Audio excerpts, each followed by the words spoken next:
அளவுகோல் அல்ல, வன்முறை மட்டுமே அளவுகோல் அல்ல. விடுதலை போராட்டத்தில் ஆதிக்கத்தை எதிர்ப்பது, ஒடுக்குமுறையை எதிர்ப்பது, சுரண்டலை எதிர்ப்பது என்பதுதான் அளவுகோல். ஒரு இனம் இன்னொரு இனத்தின் மீது செலுத்துகிற ஆதிக்கத்தை எதிர்க்கிறோம். ஒரு இனம் இன்னொரு இனத்தின் மீது செலுத்துகிற ஒடுக்குமுறையை எதிர்க்கிறோம். ஒரு இனம் இன்னொரு இனத்தின் உழைப்பை சுரண்டுவதை எதிர்க்கிறோம். இதுதான் விடுதலை போராட்டத்தின் அளவுகோல். இந்த அடிப்படையில் தான் நாம் விடுதலை போராட்டத்தை அங்கீகரிக்க வேண்டும், ஆதரிக்க வேண்டும். அதன் பிறகு அவர்கள் கையாளுகிற ஆயுதங்களை பொறுத்து சேதங்கள் அமைகிறது. அவர்கள் பயன்படுகிற உத்திகளை பொறுத்து சேதங்கள் விளைகின்றன. ஆனால் எதை எதிர்க்கிறோம்? சிங்களவனை எதிர்க்கவில்லை, சிங்கள இனத்தின் ஆதிக்கத்தை எதிர்க்கிறோம். எதை எதிர்க்கிறோம்?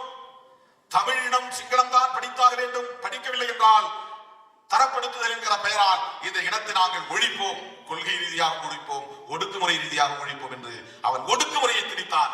அந்த ஒடுக்குமுறையை எதிர்த்துதான் இந்த போராட்டம் வெடித்தது.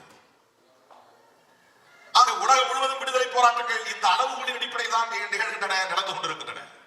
அண்ணன் அவர்களின் பார்வை அதுதான். ஆதிக்கத்தை எதிர்ப்பது, சிங்கள பௌத்த பேரினவாத மேலாதிக்கம் என்கிற சொல்லை அண்ணன் பிரபாகரன் அவர்களின் மாவீரர் நாள் உரையில் நீங்கள் பார்க்கலாம். ஒவ்வொரு சொல்லுக்கும் ஒரு பொருள் இருக்கிறது, ஆழ்ந்த பொருள் இருக்கிறது. அவருடைய மாவீரர் நாள் உரை என்பது இப்படி எக்ஸ்டம்போர் ஸ்பீச் என்று நாம் நினைத்த மாத்திரத்தில் வருகிற சொற்களை பயன்படுத்தி பேசுகிறோமே, அப்படி அல்ல.